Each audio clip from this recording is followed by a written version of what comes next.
To order, and I welcome our guests this evening, and I'd ask that you please join us for the Pledge of Allegiance. Pledge allegiance to the flag of the United States of America and to the republic for which it stands, one nation, under God, indivisible, with liberty and justice for all. Thank you. And we will have an introduction of our members. Georgette Jarrett, Blackstone. Karen Vernon, Millville. Jack Keefe, Blackstone. Sarah Williams, Blackstone. Tammy Lemieux, Blackstone. Tara Larkin, Millville. Erin Vanaco, Millville. Jane Reggio, Millville. Alan Himmelberger, Superintendent. Okay, thank you. And I do not see our student reps here. I know there is band practice, so perhaps they are there. Maybe they will come later.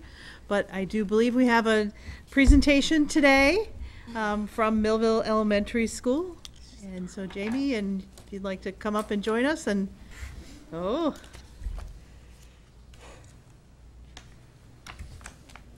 don't be nervous. We're nice people. Well, Jesse helped us out and he got a video for us, so I'll just pass these around, something to introduce you to our kindness project. This is something we started last year, Mrs. Dubois and I, at Millville Elementary School in the 3rd grade. Last year I was 2nd grade, so the 2nd-3rd combination. This year we're back in 3rd. Thanks. So both the 3rd grade. This is where we are headed.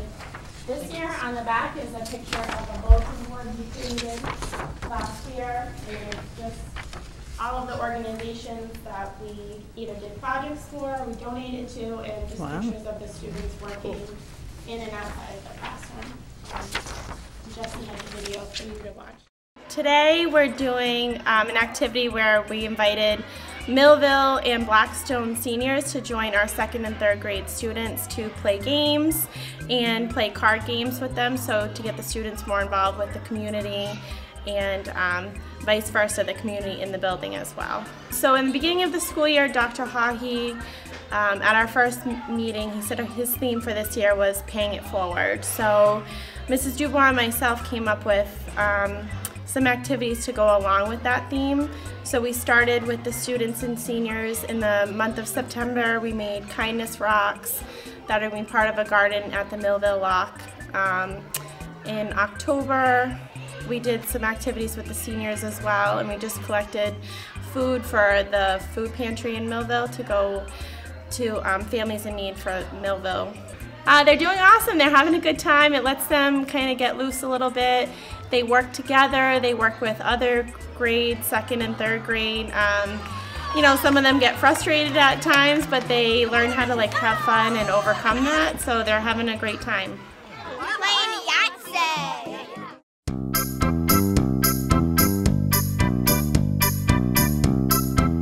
It's called the Kindness Project. The Kindness Project? The Kindness Project. Every time we do it, we do something nice for other people. We do a lot of things that help people in the community. Food run near Thanksgiving again. We're gonna do some fun stuff with the seniors, and I think we might help some people that need stuff for Thanksgiving. We're doing some things with seniors, and we're going to be doing a lot of the things we did last year with extra things, more things. Last year we made bird feeders, we did the Kindness Project, and one time we made blankets and bird feeders. Made cookies. A food collection. We do blankets for people in the hospital who need blankets by tying knots together and sending them. We did it for the Kindness Project, and they took them and packaged them and sent them to people at the hospital. We also painted rocks and write happy messages on them, so if someone needs a happy thought, they can pick up a rock and they will not feel sad. This year in September, we did book clubs with them where we had scripts and we did it with them. We won't be just staying in the school. We will be going to different places like the Millville Free Public Library. It's a family night. Is when It's when the family do like fun stuff like play games. I feel really good because I feel like we can help people even if we don't know them. It feels good to do something nice to inspire other people to do it too. It feels good helping people. It feels good to do something nice for someone. It feels good being kind. The kindness project is fun. The kindness project is really fun. The kindness project is really fun. The kindness project is fun.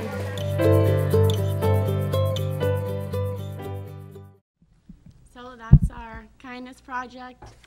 We love it. We are so proud of the students. They have a great time. That was kind of a collection of most of the things that we did last year. Today, we stepped out of the building. We went to the Millville Free Public Library. We wrote a grant with Mrs. Anderson down there, so we've got money for transportation to go to the library. They'll come to Millville Elementary School a couple times, and we'll also use the grant money to purchase books for the classrooms and the library. So it's getting the students out into the community. We had, I think, 5 senior volunteers that joined us today as well, so the kids had a really great time. That's Great job, very cool. Yeah, thank you. really cool. And is this the upcoming activities for? It is, yes. So last year, like I said, we kind of heard Dr. Hahi's theme. He inspired us, and that's where we headed with it. And this year, we turned it into a nighttime activity to get the families into the school, everybody working together. And we came up with a tentative schedule, trying to hit every month of the year, doing some different stuff. We lost Mrs. Janice Widdismore last year, our colleague, so we thought it would be really nice to donate the funds that we collect from the Family Fun Night to that scholarship fund. So in addition to that, we are going to the library, and they'll be coming in once a month as well with the seniors. So these evening programs, when you give, like the one in December, Parents' Night Out, you and Mrs. Dubois are at the school in the evening? Mrs. Dubois and I will be there, and we've also spoken to my sister. She's a math teacher at the high school. She runs student council, and she reached out to the National Honor Society there, so they'll have the NHS students and some of the student council students will come and kind of enjoy being with the kids for a little while the parents can go out shopping or do things they need to do to get ready for the holidays. Good idea. Perfect.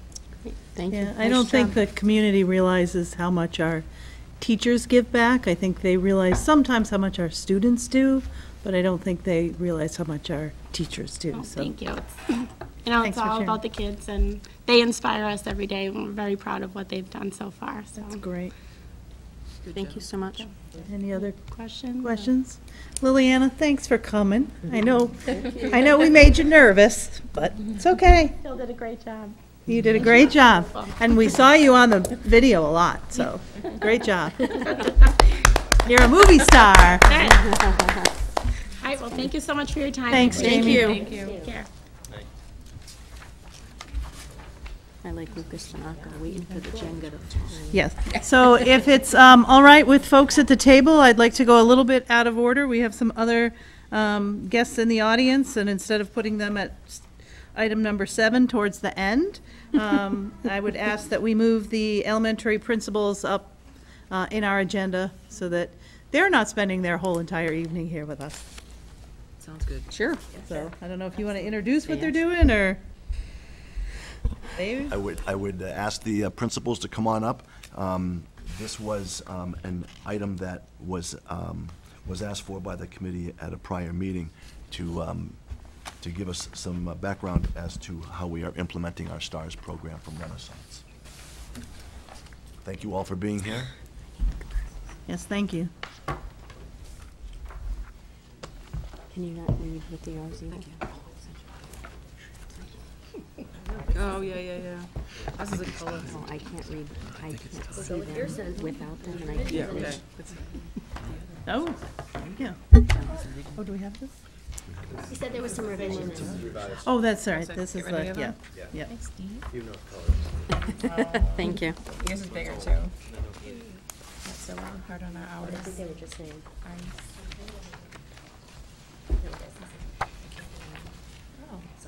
No, no worries. What's wrong over here?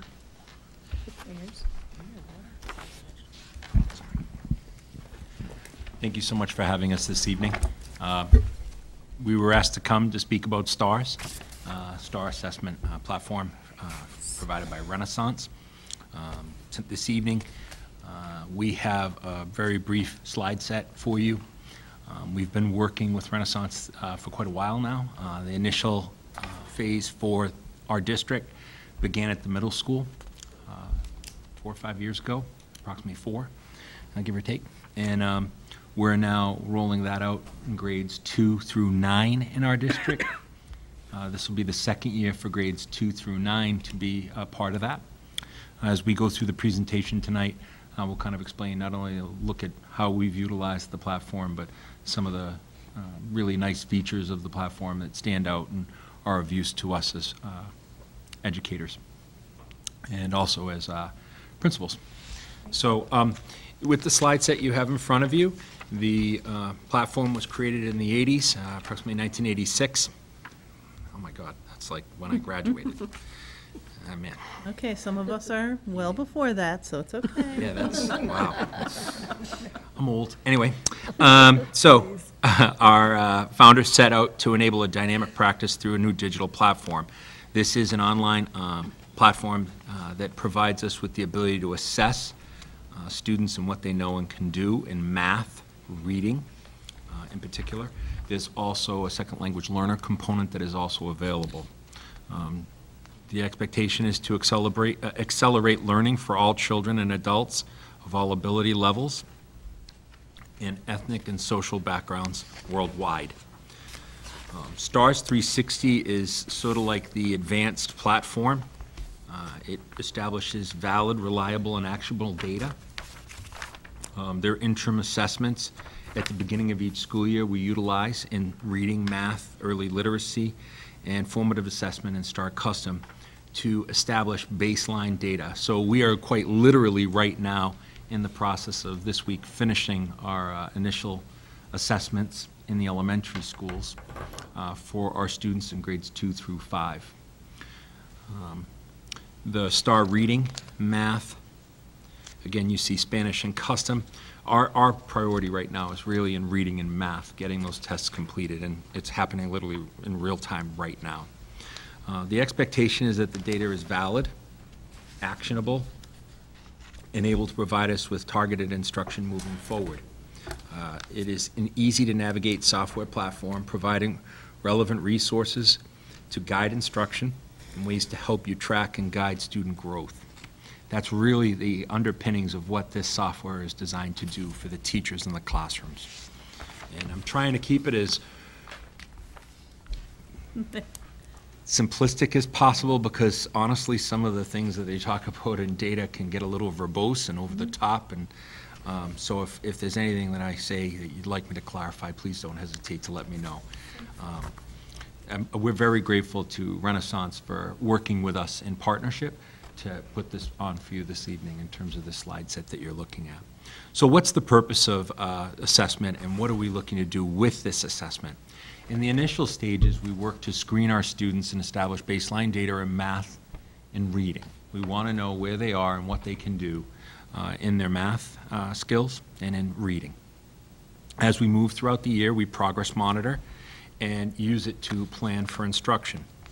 And in order for there to really be a diagnostic feature, we need at least 2 data points, which means at some point in the year, roughly around January, we call for a second round of testing to be taken in our buildings. And that allows us to get a little more diagnostic into some of the skill areas, whether it be phonemic awareness or fluency, comprehension, things that we can target and go after in our instruction. There is a nice planning feature to the platform that allows our teachers to not only get through the diagnostic assessment, but then utilize that to plan the instruction. Forecasting also for state test proficiency, measuring students' understanding of state standards, and then also, as I've mentioned, track growth. It's one assessment serving multiple purposes in its simplest way of saying it. So we work to meet high standards. As we well know, just in the last week, the Department of Elementary and Secondary Education has released the new next generation new Coke or a new MCAS, for lack of a better way of putting it. So what they've done is they've given the kids tests statewide in Massachusetts, and they're raising the bar, for lack of a better way of putting it.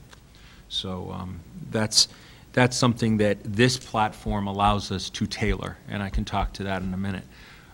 Simply put, this is a secondary piece of data that aligns to national standards, the Common Core, and in our instance, it would be linked to the next generation MCAS.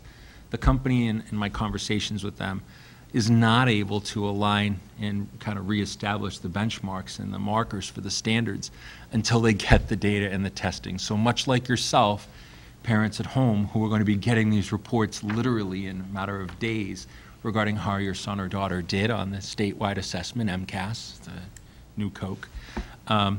Quite simply, this kind of lets us know how to realign our instruction, how to teach to a standard, how to help support students to that standard.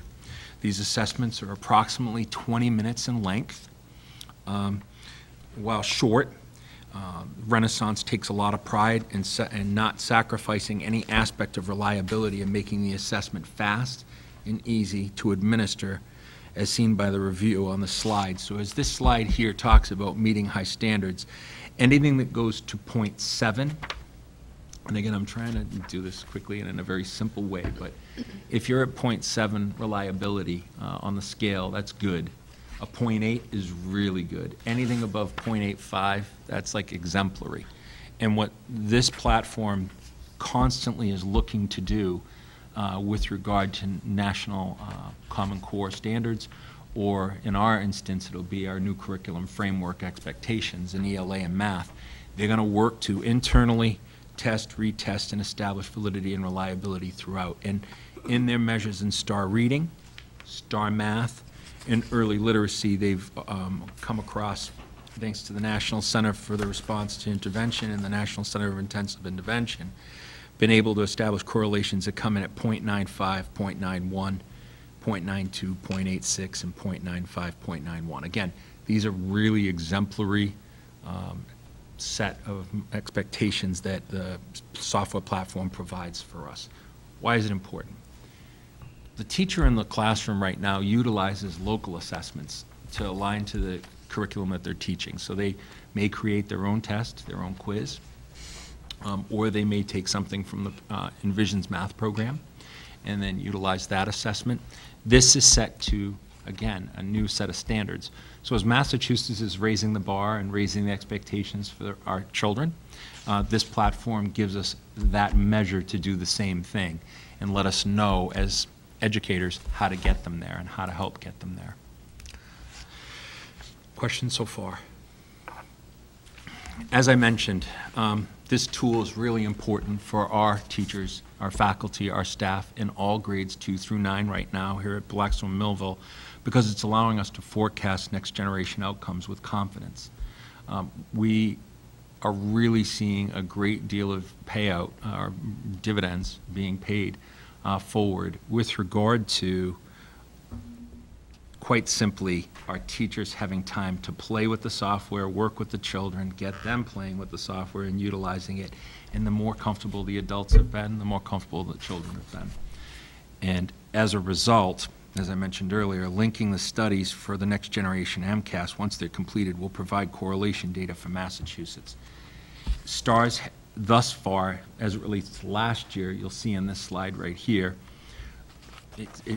they had worked really hard to establish a strong correlation of PARCC. So we, as a district, agreed last year and took part in the PARCC assessments. They had, in the industry standard, established a pretty good measure of 0.70. STAR worked really hard to get to 0.75 and 0.83. So they were hitting not only the needs and expectations as it relates to the Common Core standards, but made sure STARS in reading and math was a really good predictor of performance on PARCC. And if you look over, the industry standard at the end was at 0.85, and the STAR estimate came in at 0.9 to 0.95.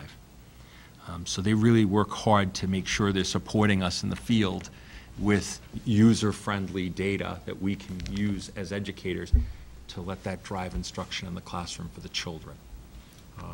It's really about getting down to what does this child need in this skill area, whether it be math or reading, and going forward. After the assessment, we know that our analytics and research on a typical class spans 220 star points, ideally meaning that at any time or moment in time, the teacher would need to be teaching several hundred distinct skills. After the assessment, it's estimated that an educator would spend between 6 to 8 hours a week trying to figure out how to target their instruction. And our teachers are spending a lot of time at home using all this information, all this data to drive their instruction. Well, research has told us when educators try to personalize their learning for students, they are overwhelmed by the large amount of disconnected data. Again, spending about 6 to 8 hours a week, collecting and manipulating, creating lesson plans that make sense and meet the needs, and searching for the right instructional resources. They've also have immense daily burden to track and evaluate mastery of skills and sub-skills for each student. What Renaissance does is breaks that down and makes it much easier and much user-friendly for the educator in the classroom. So they're able to get after that data, utilize it, and then utilize it in a meaningful way going forward for the students, whether they be talented or gifted or struggling. So for STAR users, the items are linked to core progress learning progression. And again, it's about easily and confidently personalizing learning to each student. This is why the platform is so important to our teachers here at Blackstone Millville. A lot of times our teachers are asking for a tool that's user-friendly and gets to the heart of what they're trying to do in the classroom. And this is a tool that's really done a nice job in meeting the needs in grades 2 through 9. There's a lot of different features in the next set of slides that you can see around the resource workflow and how they select skills. Teachers can open the software, the resource workflow feature, and what that really allows them to do is be able to identify which skill that group of students is ready to learn. Teachers can navigate up or down the learning progression to view and choose other skills and access in-depth details about each skill. Time out for 1 second. Yep. So looking at that page 11, or the Yeah. workflow. Yep, no That's worries. looking at a class, that's looking at a student. It would look at a group of children, A group, so it'd be a group. My apologies. Nope, that's okay. I think you said it, but I was reading Yeah. and, Nope, it's okay. okay. Happy to slow down. Nope, you're good. Thank you. So it would be a group of children. Okay. The nice thing here, again, is you can manipulate and maneuver inside the software to figure out what kids need, what skill area, and what amount of work in that skill. Teachers, again, can navigate up or down, view the other skills, and access in-depth details about each skill. Presently, the middle school is utilizing STAR 360. That has a feature on the early literacy component that allows even our most diverse learners who struggle, or second language learners who struggle, to receive an assessment at where they enter in their language acquisition. So for instance, someone who's just come to Blackstone or Millville and is at our middle school would have little language. They could actually take a test in their native Spanish or in English and be assessed at a grade level that would be commensurate with what they know and can do. And that would also help the teacher to move forward in reading or math. Again, a rather useful tool. We've seen a massive explosion in ELL population and ELL students here in our district. Not 3 years ago, we were at over 60 students total as a district, whereas back in 2011, we were at probably about 15. So the population has grown greatly. And we've seen a lot of those students come into this middle school right here tonight and be needing a tool and a resource to assess what they know and can do. So this has been a massive, massive advance for the teachers to have something that's user-friendly and gets right after it to help them and support them. Questions so far? I'm sorry. Anybody? You keep talking about putting kids in groups and working from the groups and there's some groups. And how do you narrow it if there's 1 or 2 kids in a group that may need extra help with something or extra guidance somewhere? Okay, so what we would do is out of that data and analysis, the teacher could then do a pull aside while the rest of the class would work on a specific skill area like fluency. Is the data and analysis being done on the group Yep. or individuals and then put into? I can tease down, so, I'm sorry, for the audience at home as well, I can tease down into, if I'm the teacher, what that specific individual student needs, and if there are others like, and with like So test outcomes. can you do we that could at the do- elementary school to differentiate learning, or only with the 360? You can do it. You Both. can do both. You can do it on both. And the beauty of this is that it actually gives the teacher a list of all of the reports that are available Yep. with a description. So you can go to this, because when you have so many pieces, at your Right. fingertips, it's really difficult to know, where do I go to get this information? So the important piece is that you can go and access any one of these reports on any individual student. You can track student growth throughout their times, every grade level. You can track growth throughout the year, and you can also pinpoint skills and standards that you need to focus on. So that's your intervention. So you can drill down to student, and then by that, then you can form groups. Well, only because it's everything I've heard so far is group this, group that. So how does it go individual or and then become a group? I don't know how many people remember T1 in Blackstone, which was a very good program. It was awesome. So this, in essence, would be replacing something like that. And I had to do away with a long time ago, if I'm hearing it correctly. And it is critical, because you think the child could, it could be anything. It could be they're just slightly mature and they know anything.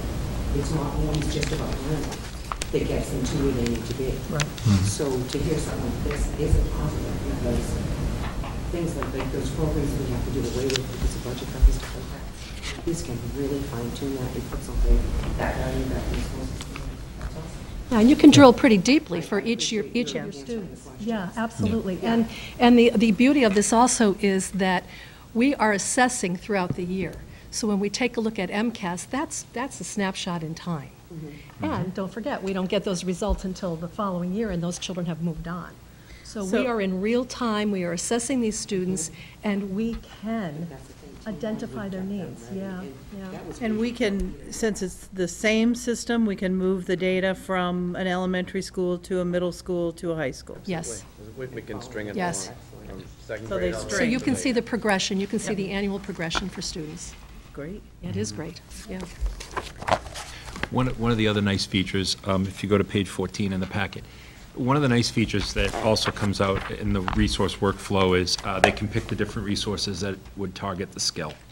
So STAR 360 or STAR Math or STAR Reading, doesn't matter which test you're conducting, has a number of different options and features and resources available that the teacher can choose so that they're targeting the instruction.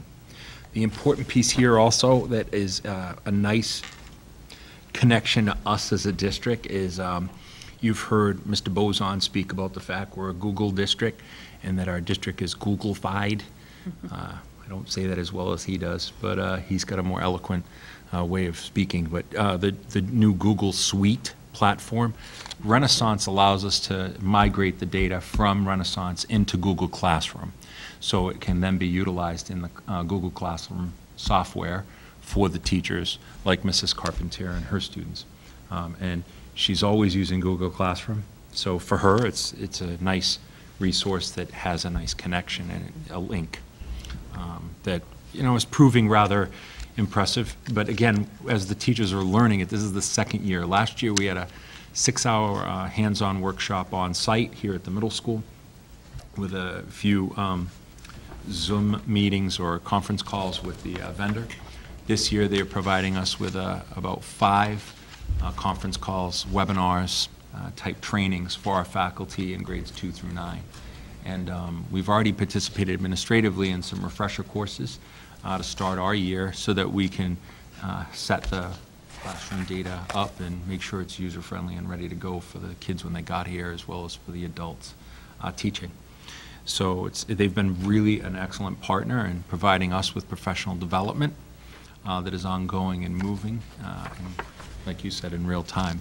We had a training yesterday with our curriculum day. So we had a group of teachers sit in on the conference call and ask their questions around the diagnostic report, which allows us to individualize and kind of drill down. The key piece there is where we just took one data point now and are closing that out. We need a second one. Right. So the teachers know they've got to wait a little while before they can start to. We had this Testing in it. our district, I know it's in our plan again this year, but we had it in our plan last year, and we looked at percentages of use and then percentages of growth. Do we feel like 80% or more of the teachers are doing these assessments? And I mean, do we have any idea? Is it in every classroom? Yes, Yeah. every student, yes. It's Yeah. used 100% of our. It is 100%. Yes, Grade absolutely. 2 up. Right. It's not optional. It's Okay. what we do. For us, we have to they have to turn over the data, and we have to have a review. Okay. So I know for us, I'm collecting that, looking it over, and working with the teams, and they're really good about saying, this is where the baseline is set. So if we have the two data points, October, January, end of the year, we should have an ability to say percentage growth? Absolutely. Yes. It also allows us to have the conversation when we have this first data point. Again, our testing window is closing today, This week, today. yeah. Yeah. So we'll be able to identify those students who are struggling and have Right. those conversations. So what now? What Early- next? Early on. Yeah. Are you sending anything home with the students where, so this replaced SMI and SRI? Yes. And parents used to get that first, beginning of the year data, and then usually mid-year, and then end of year, and the parents saw the growth. Is there any part of this that will be going home to parents? Yeah, we have not had that discussion yet. When we first implemented STARS last year, we had decided not to send results home. It was new to us, and we felt that we really needed to have a better understanding and a better grasp, and also to have to implement those interventions. What are they going to look like? Who is going to implement them? Because you need to have those answers when those questions are asked, and it was new for us. It was new for all of us, and new for online testing for kids as well. Well, Yeah. that would be my next question, is how are the kids adjusting? I'm sure there are probably some that can do that online part of it, no problem, and others that just don't, especially second grade. I'd really be interested to hear Yeah. Well, how this they're. program does go down potentially to grade K and 1. But Dr. Harvey has checked around and said that. Imagine kindergartner trying to wrestle with the mouse with reading Yeah. the screen. Right. Decide to back off of that. So it really does begin in grade 2. Yeah. And truly, it's their first data point. It's their first online assessment. It's their first anything like this. So truly, we've got the scores so far. We have one data point Yeah. Yeah. in grade 2. But however, But we if- did do it last year too. So you have a whole year of Yeah. second graders they into did. third grade now. They're now third graders. Right. If I could, so the most important score we draw out of this first closeout right now is the scale score, because that's going to let us know. So you were asking a very specific question, what's shared? A scale score is something that's very important for the teacher to set up the guided reading level and where they are independently, instructionally, et cetera. So the teachers then take that scale score and know, okay, this is going to put Janie where we need her for her guided reading group. And that allows us to cohort and then drive the instruction forward. Janie is brilliant, just so you know. I've heard nothing but that, as a matter of fact. But again, that's probably the most important score that the teachers would highlight out of the assessments, for Yeah. what it's worth. Every question is calibrated. Where just think about this for a second as we step back. We've gone from the old MCAS 1.0, or whatever you want to call it, MCAS point. legacy, to PARCC, to now the next generation MCAS. That's 3 changes on the state level in the last 3 years. So the number one thing everybody wants to know is, what's your level Right. as your school or your district? What's your level? What's your level? This isn't about level. I'm kind of trying right now to sort through data just to find time and sit and close the door and look at our actual assessments. The most important thing here, whether it be with STARS or the MCAS or PARCC, is to understand that as we change the standard and the expectations are adjusting, this platform has to move with it so that the teachers have a user-friendly tool that aligns to what we're trying to get to for kids. And I mean no disrespect to high-stakes tests, so please forgive. I'm not worried about how they did on the high-stakes test MCAS right now. So I know that's probably a question on your mind also that one or more want to ask tonight. Let me just tell you, I want to know that the kid can read by the end of grade 1. Right. I want to know that their math is in shape and that they're making progress in numeracy skills, literacy skills, reading, writing. I want to see by the time they leave grade 1, it's an expectation. By grade 1, everybody's reading and reading well. And that's more important when it comes to an assessment tool like this. And you bring up T1. That's an excellent platform that I'm very familiar with back in the day. Did a good thing. It did a really good thing. From kindergarten into first grade, so Yep. it was transitional first grade. The problem with... You're not going that far back. No, and I'll tell you why. So, excellent question as well, and I did want to kind of piggyback off of what Mr. Tringali had mentioned. The reason we do not go there is what the core or Common Core national standards are asking for right now of a kindergartner used to be what we teach a first grader. In other words, to then put a monitor and a mouse in front of them when they have very little computer exposure is just asking the moon and the stars of a little kid. To get them just comfortable over the course of this year to utilize a computer, or Google Chromebook or whatnot is a big deal. Just getting that done. So trying to test that young online require headphones or some kind of speaker device and then someone guiding them through the test. And there's really only a handful of questions they could probably get through on a baseline in the beginning of a school year without having the test throw them off. After 6 wrong answers, the test shuts down. So that's why, when I mentioned earlier, there's only 20 minutes for a test. It's because it takes them up to what they know and can do, and after like 6 problems that they have difficulty with, the test will automatically close out. You'd be seeing in K and 1, after 3 or 4 questions, they'd start to get stressed. So I understand what you're saying Yeah. about the computer issues. Yeah. And maybe the lack of at home. But when something like this is like really underlying, and people are getting, the parents do need progress reports on Yes, that. they do. But then something should be devised to replace those first 2 years to get them to that point. And so what we've used here in the district to answer that point, which I'm sure the committee also wanted to know as well, is we utilize our Fontes and Pinnell, and we have an assessment that is altered in math. And our K teachers and our 1 teachers do provide that assessment out to each child at the beginning of the year, the middle of the year, and the end. And that data is then turned over to us as well and looked at and reviewed amongst our grade level teams. So we did account for that exact quagmire.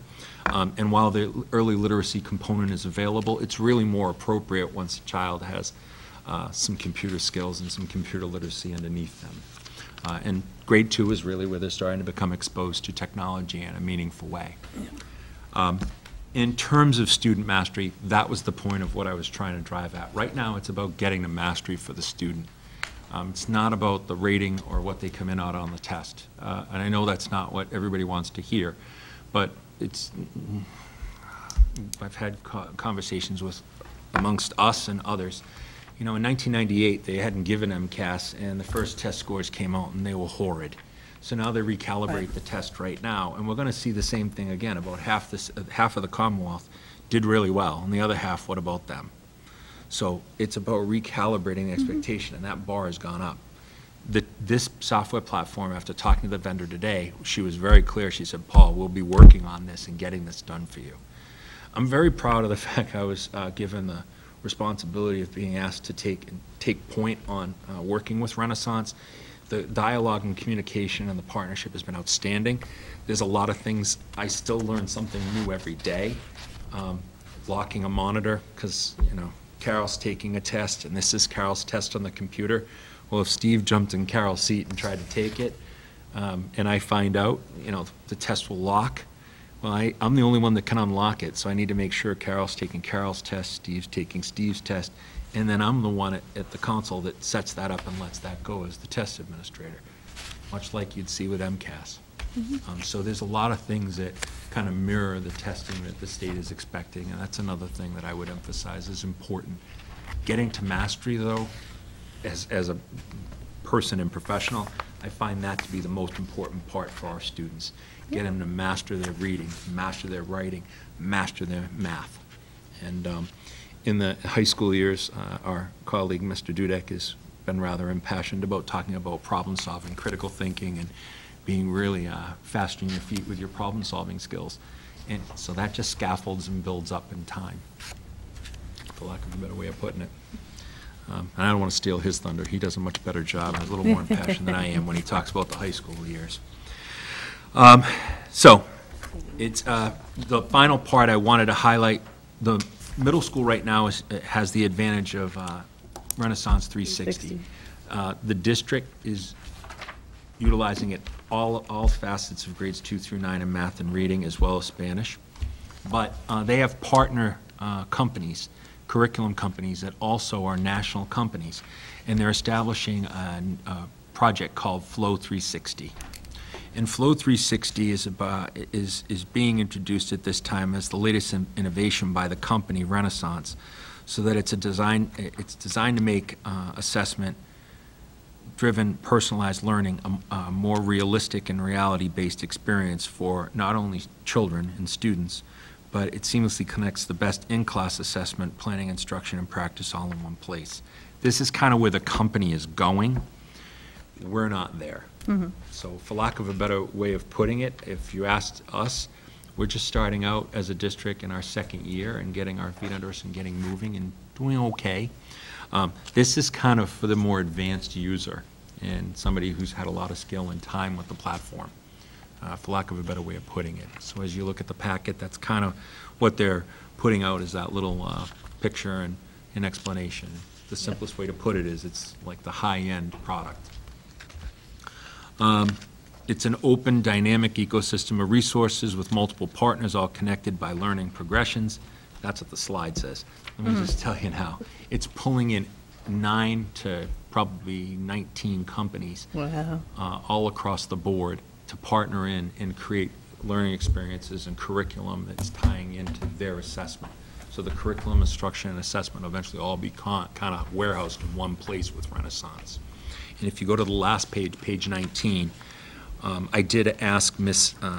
Getz, the rep for our district, what some of those partners were, and she provided them on this slide here. The best in-class partners that are creating growth opportunities for children are often found here on this slide, and you'd see Edgenuity, Classwork, Achieve 3000, Edmentum, are just a handful that she wanted me to highlight in this presentation this evening. So this is a growing company and a growing platform with a lot of capacity for opportunities for our faculty, staff, and students. And we're really grateful to have the support of the committee to have this tool in the hands of our teachers, especially when it comes to formatively having the assessment drive our curriculum instruction. I have a few questions. Yes, go ahead. I've been saving up. Okay. So I actually was on the middle school council when they started this, and they actually went over to Cumberland where I was teaching, and we had rolled out all of this there for our intervention program at the high school. So middle school actually got reports, progress reports for students. Quarterly. I wasn't sure if it was quarterly or at least twice a year in the past, but I know that was something we did. So right now, students are being tested at least twice per year, all students. No, at the elementary levels, it's 3 times per year. Okay. 3 times. We have a baseline being literally concluded right now. There's one testing window in January. And the other one would be in May, right, I'd say the last 2 weeks May, first 2 Early weeks June. June, depending on what the snow does, for lack of a better way of putting it. So the students where the data is showing that they're, struggling, I promised I wasn't going to use my hands today. The students who are struggling, are they then going to a reading specialist or some other outlet to be, using the program more and then having more data points for that subgroup of students? Or is that like ongoing? This is my baby. Mrs. Brown's been waiting for that question, so it's sort of funny you asked it. I went, okay, this is definitely your turn. Going back 8 years, Yeah. when I first started, I found that our reading specialists were going to be used to provide preps for teachers. So we call that our literacy special. I mean, I have to tell you that they have done an outstanding job meeting with teachers and planning and trying to piggyback what they're teaching in class so that it's meaningful, because students are attending literacy class once a week plus every other week. And so you can very well imagine how difficult it is to plan and instruct and support students once a week. And I'm talking whole class. So this is not intervention. So when you take a look at how many preps we have to provide, it leaves very few time slots each and every week for our reading specialists to either pull small groups or push in. Because I can tell you that our reading specialists believe that both are very important. There is not a great deal of time left in each and every week after those preps are provided for these specialists to do what they have been trained to do. Right. And the level of frustration with that, you can only imagine when you have these incredibly talented educators who feel frustrated, and they're not the only ones. I mean, Right. classroom teachers feel frustrated as well. We have excellent tools. We have excellent assessment tools that provide us with incredible in-depth information with regard to what our students know and what they don't know and what they need to know. The frustration lies in the fact that we need the resources that we don't have. And it's been very difficult. You all know how difficult it is when we begin to talk budget. And when you only have so much money, you have to talk about, I mean, you have to prioritize. And when you have everything, many things that are a priority, and you can't afford it. I mean, I very bluntly, that's what it is. Sure. And it doesn't feel good to any educator when you're sitting there knowing, I know what I need to do. We have RTI blocks in our schedule, but you also can't forget that it's not just about reading, it's about math as well. I mean, and teachers are sitting with 20-some-odd students in front of them. How do you meet the needs of all? How do you do that? How do you also enrich? How do you provide enrichment opportunities for those students who are excelling? So you've got such a wide range of learners in your classroom with such a wide range of needs and not the proper resources to meet those needs. So it's important to have excellent assessment tools, absolutely. But then the question is, what next? How do you, How do so you the do it? reading specialists are not specializing right No, now, that's- is what you're saying, Not for right? most of the Right. day. Not for most of their day, some of their day. Which we- And then what you do is you take all of this assessment data and you create, a list, and you have, scores for your students, areas. So then, how do you prioritize that? Do you focus on those students who are really struggling? Do you focus on those students who are right at the cusp and you think, well, we'll just get them over, get them where they need to be? It's challenging, and there's no easy answer. But that's the challenge of public education in general, and. Correct. So, for when we any- sit yeah. here before you and we Yeah. talk about our scores, and I have to tell you, and I think I can speak for all of us, and I know that you've just joined us as principal, but you've sat on the other side, and, yeah. But, we're just so very proud. I don't know that we can ask more of what our teachers do, and I know I'm getting on a whole nother topic, so please invite us back so we can have this conversation. But that's a long-winded answer to your question. So is there anything being provided for enrichment or extra help right now with the data you're pulling from STARS? Yeah. One of the things and that was where I was going to go with. And where you'd because I cons- think that's still answering Tammy's question too, is Yeah. what is being done So for I those? was going to take it from where she left off, and you're kind of tying right in, Yeah. Mrs. Vanaco, so thank you. One of the things I would say is we're using this to kind of identify students for services, whether it be for intervention or Title I in our building. And that helps us establish a priority list of needs by grade level. And that's been a good, another good use of the tool, is getting us down to identifying the children who need the most help. And I did ask in the conference call yesterday or 2 days ago with the vendor how we could do that best. And so benchmarks are the minimum performance level students are expected to reach by certain points of the year in order to meet end-of-year performance goals. This is exactly what STARS puts out in the literature. I said, well, that doesn't really tell me what I need to know in terms of identification. And they said, no, Paul, you need to go back in. And they told me where to pull the document. They said, you're looking to establish a cut score. I said, oh, okay, going ahead. A cut score is used to determine which students may need assistance to move toward for the end-of-year benchmark. So if we see students really struggling, that software, especially if they're testing out in, say, 3 minutes instead of 20, and they really struggled, we know right away, not only on the time of the test, but the questions that were asked, that they struggled. That's a clear indicator that has validity and reliability out of the gate, and we can see it. Sure. So the teacher now can get after that. And that's establishing a cut score. So there's a number that is assigned based on how they did on the test. I wouldn't have known to look for the cut score had they not told me that. And they actually gave me the whole set of enterprise benchmarks and cut scores to download for the teachers. But for us, to your point, it really is being utilized right now to identify our students placed at risk in struggling in reading and math. And it is allowing us to establish intervention times. We have our intervention blocks. I'm starting to flex some of the intervention times.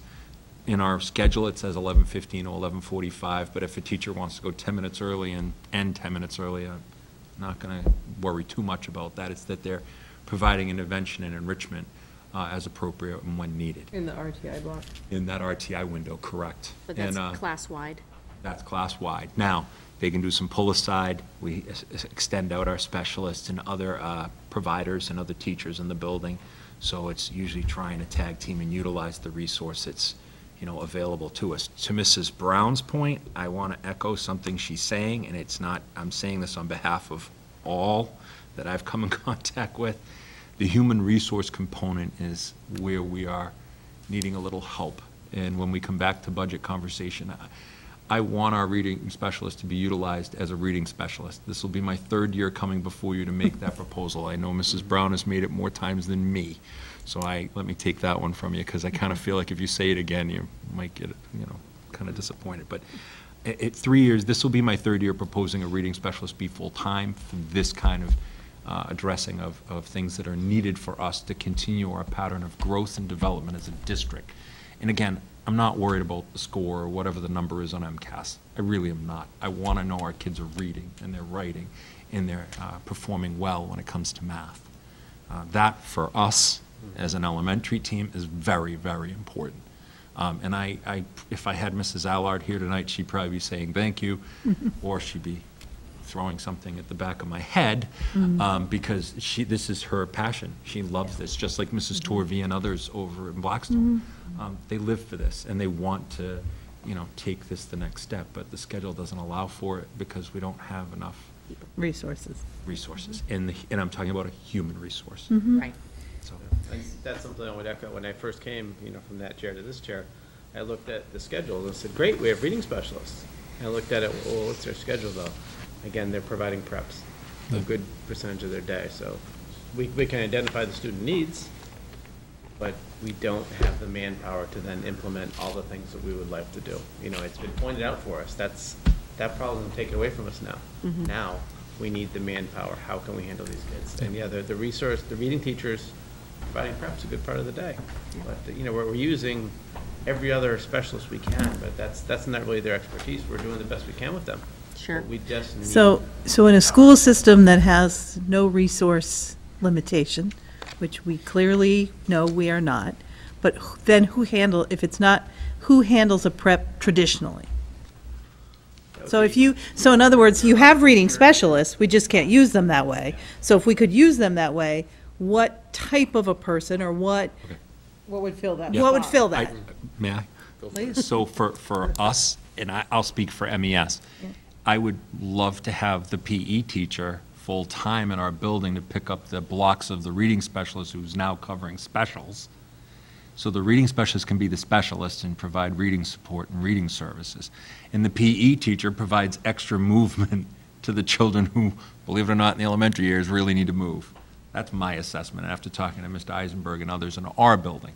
However, down the street, it could be an additional tech teacher for 2 days a week, and that would allow the tech teacher to be full-time in their building. And now they're getting more technology available to them, and the reading specialist is providing 5 days of reading support and reading services, regardless of whether it's intervention, Title I, or enrichment. We're able to get after it. And I wanted to show you really quick, without giving away too much here. This is a report we ran quickly the other day. Right away you look, the dark green, the green, and the blue. Those are the kids that are doing really well. But if I look over here, I see the yellow and these 2 bars of red. That's the group that's on the cut, what they called the cut score. So now I know exactly where I need to go and who they are and what that looks like based on this test. We'll run the test again later to look at how did they do. Was maybe just a bad day, what's going on. But this gives us a snapshot in time, and if I had this child last June, I can pull that score and look at this exact report again and know, okay, this student's really made growth, or no, this one's kind of having some trouble. That's the kind of work the teachers are trying to get to now in this testing window that's closing. So I ran this report quickly on just a fast snapshot to bring for you tonight, but this is the kind of thing quickly they give for a class or a grade. And I'll pick Mrs. Carpentier because she came before us, but this isn't her students, but just for the record. It's really, but it gives good data points quickly, easily, and if I do the drill down, I'll see everything and know what skill area they need to work on as well. Right, and then the beauty is also, you were mentioning if a student's having a bad day. Well, if you're taking MCAS and you have a bad day. You're done. You're done. But you can retest during that open window, which Correct. we've done. Yeah, and that was exactly where I was going to go, thank you. So that also is afforded the child as well. And we, when we know they're having a bad day, just not doing very well, they're sick, time out, come back tomorrow. And you can stop the test, freeze it, pause it, and come back to it. So. Are the RTI blocks delineated for ELA or math, or where does the math come in? Because I'm hearing a lot of reading, but where does the Right, math well, data that come really in? stems from a conversation among the teachers at that grade level. Yep. And they have to make a determination. Okay. So sometimes we may look at having 6 weeks of RTI for math, moving into 6 weeks of RTI for reading, or sometimes they'll group students and students will cross over to other teachers. So it's really, I leave it up to the teachers at that grade level to have that discussion, analyze the data, and then make those decisions. Okay. And then the math component that we currently have in the district, does it allow you to print like a worksheet of the standards that the student isn't meeting, or the skills? So in Cumberland, we used to use it, and then we could say, the student can't regroup. In addition, and then the program would print different varying levels of You had regrouping. 360, did you have 360? We had Yes. everything at some No. point. This, Oh, so that's you the can print out 360 reports that will component. tell you student is ready to, and then it Correct. will list. Okay, so it's the 360 part, And- that's the worksheet. Absolutely. Okay. Which Yeah. is more expensive. I think Yes. we're spending, Of what, course. $4.45, I think. Yeah, everything 360 is like costs money. $13 a student. Okay, I wasn't sure which part was which. We also are using Edgenuity at the high school level Yeah, in Cumberland, and as you so can it's see, that's interesting one that of the it's on vendors there. they're Yeah. partnered with as well. Yeah. Thank you. So, I apologize, Mr. Tringali brought up the fiduciary responsibilities of the committee as the operations side of the table, which is us. However, that is obviously your purview and probably your main concern, because you look at the dollars being spent and are concerned. Yeah. We've been working with the vendor to make sure we had the exact number of licenses that we needed. And we've redeployed licenses from different parts of the district where our enrollment has shifted. So for instance, and I'll be very direct and upfront, Dr. Thompson, when he left, had 1,825 licenses set up in April with the vendor. We needed 1,665 for grades 2 through 9. Had we included 10, 11, and so on, yeah, we probably would need about 1,800 in total. We don't need that many. So thanks to our curriculum assistant, Mrs. Poirier, and her outstanding work and a lot of time on the phone with the vendor, we were able to get exactly what we needed from the vendor, worked with them in partnership, and have been credited $351.55 back to our business department, and that should be here in the next 2 weeks. Now, while that doesn't sound like a lot of money, I'm also working with them and just had conversation today about if we were to enter into a longer-term agreement, because we've been going year to year so far, if we entered into a longer-term agreement, say a 3-year deal, and this is going to be stuff that we're going to have to come back to and talk to with you and you with us, not only about how useful it is, because I know that was the most primary question you had this evening, but going into budget season, we need to talk about if we were to establish a 3-year deal, we could reduce that $445 per assessment per child to a more reasonable and cost-effective price point. I haven't gotten that far down the train track with the vendor. Our superintendent's been outstanding in supporting, you know, the work that Mrs. Poirier and I have been trying to tackle. And I just wanted to highlight that it is not lost on us operationally to be good stewards. We're working really hard to make sure what we have is being utilized and utilized well, and that we're good stewards of our money. And we're very cognizant of the fiduciary aspects. It's not lost on any of us, on the leadership team in particular. So I just wanted to highlight that for you as well this evening and let you know that, you know, we definitely are doing what we can with what little we have. Thank you. Thank you. Anybody else? I just want to add, Yep. and I know this is going to be a different conversation for another time. I believe the last time you came to us for the reading specialist, this is definitely budget conversations. It was full additional positions for that. I would love to see from you, for budget purposes, a schedule that put the reading specialists we currently have into a position of being able to do their work in their specialty, covering those preps with other ideas, with, you know, resources we already have in the district. Just scheduling, a schedule change to get them out of that rotation for preps. Okay. And covering the preps with something else. Yeah. And translate that. It's a schedule. And what that correct. translates to. Again, it's a conversation. I would just like to put that out here now while you're all three here, and We've had that see how we can conversation, get and there are a creative. lot of options, so Yeah. we'd be more than happy. Well, and it may be different for each school. I mean, Yeah. it likely would be Sure. different for. what works for Millville Yeah. might be different in Absolutely. So. The biggest trick we've had to overcome has been splitting one specialist in particular amongst 3 buildings and 3 levels of the 2 levels of the district. Reading specialists? No, No, one no. specialist. Because right now we do have 3 reading specialists, correct? Correct. There's Correct. 2 in the complex and one One. in Millville full-time. Right. But you We have one have PE. different specials being provided by different professionals, and we split Right. one in particular at your building, Right. my building, But it and the middle sounds to school. me, and this is just quick, Yeah. again, because we're not talking, but it sounds to me like that would be a 0.5 somewhere as opposed to 3 full positions, which is what we talked about last year. Right. We were looking for 3 full-time spots to work around that. But I think maybe a little more creative with scheduling, and then if we all put our minds together, we could get that done. So you're looking for alternatives. Well, then. and solution, yeah. Yeah, Yeah. it's easy. We'll work on that. I don't Sounds want like to say it's- it's easy. It's going to be some work, but we'll hustle on it. It's gonna be some After. work. Add it to the list. Yeah, hey, that's the But job. we do appreciate that, you know, because we budget for programs like STARS. We hope that they're working, because we hear great things about the middle school, which has the fancier 360, and we knew we couldn't afford that, so we put in the bare bones. You get the bare bones.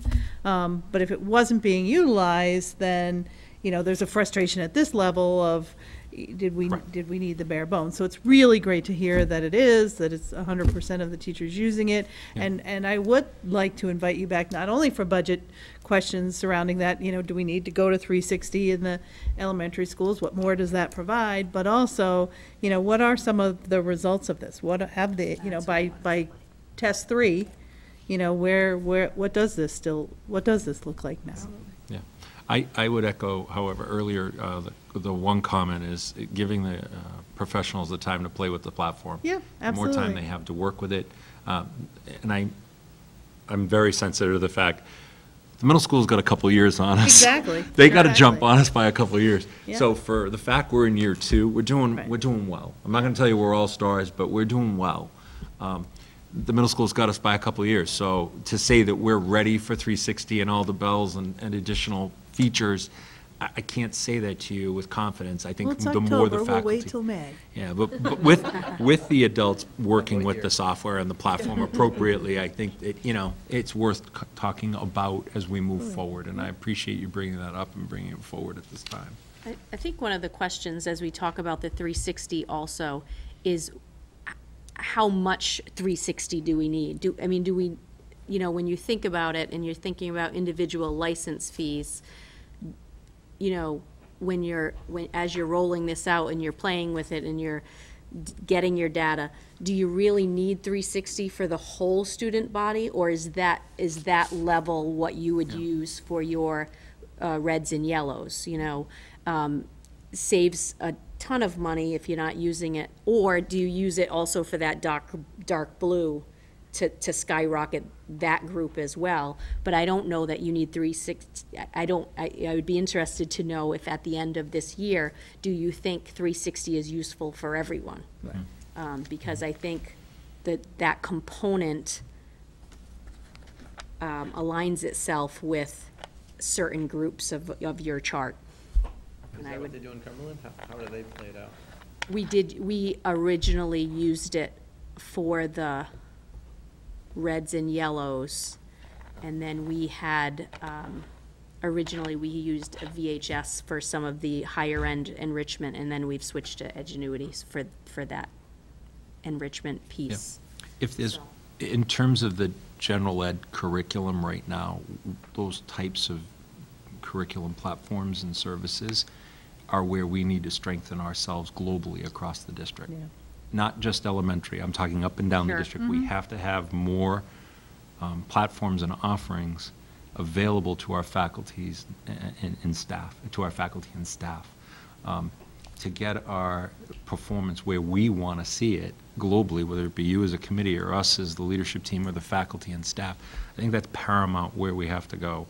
One of the things that, in working with curriculum this year, I would tell you is we need to get on a rotation of conducting curriculum reviews. And that's something that can't be lost. We've got to start reviewing what we have, what we're doing, not teaching practices, because the teachers they're doing what they can with what they've got. But it's really about starting to establish a rotation of curriculum review in math, reading, writing, science, and then if you want to throw in STEM, because that's becoming a big issue and topic down the road, so be it. I will tell you, the science, I said this last year in front of the committee, and Mr. Chaplin called it a couple times, and I sort of looked at him like, really? Okay, thanks. We didn't put a lot of financial resource behind our supplies and materials in the area of sciences as a district.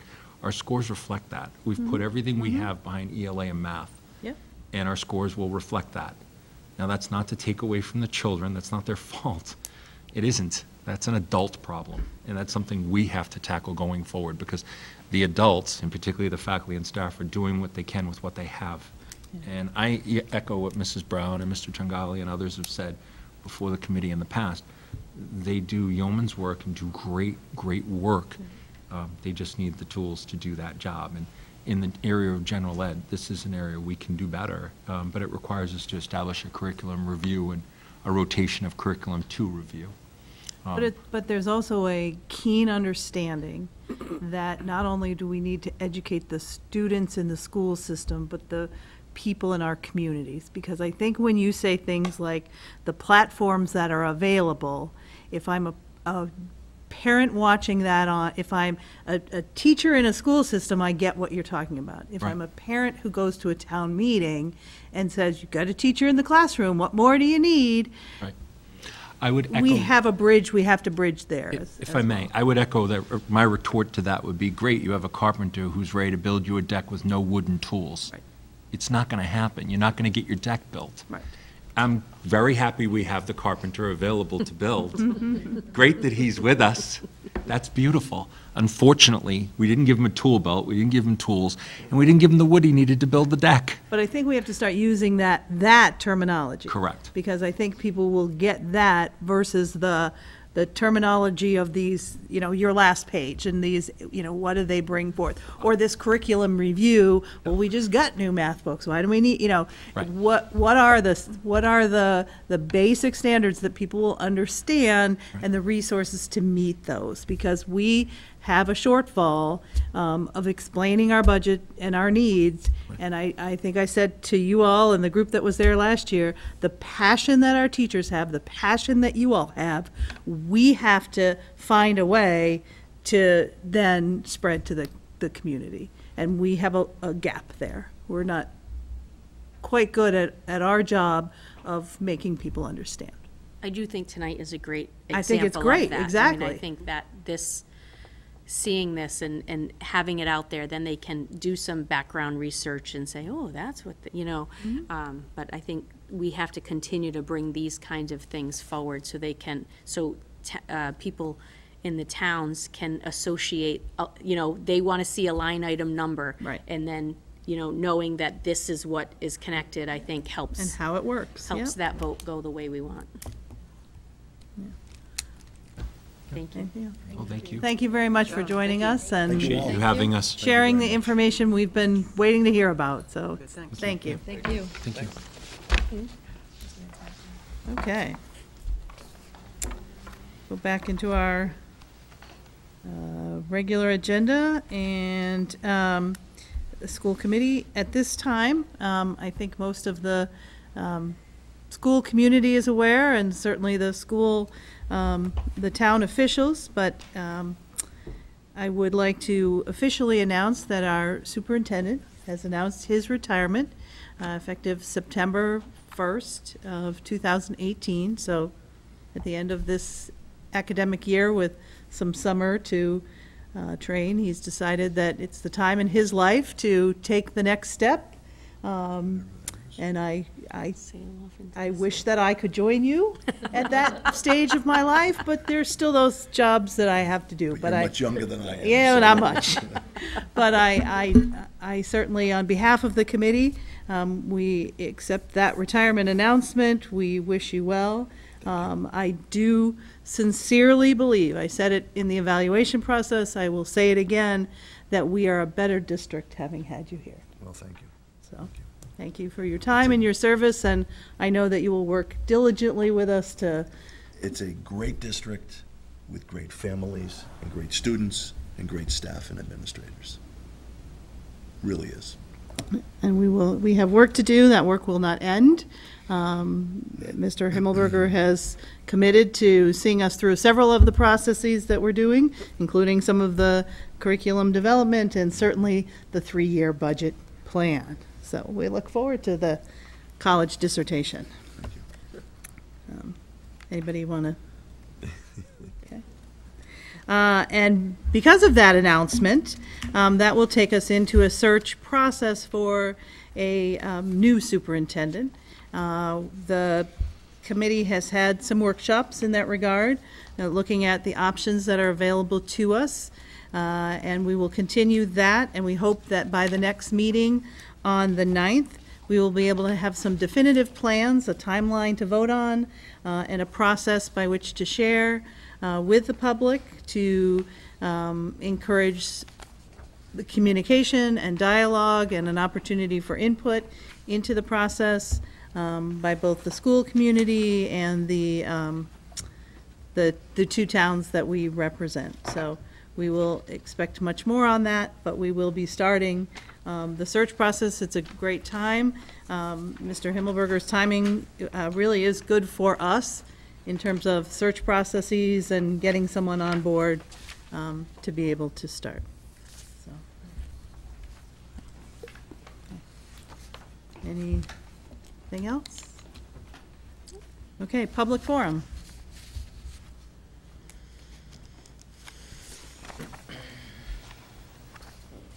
Welcome. I met some of you guys recently. Mr. Himmelberger and I go back too far as this situation goes. So. Can you just, even though some of us know, can you Right. tell us who you are? My name is Angela LaPlante, and I'm here about transportation for my daughter to Keefe Tech.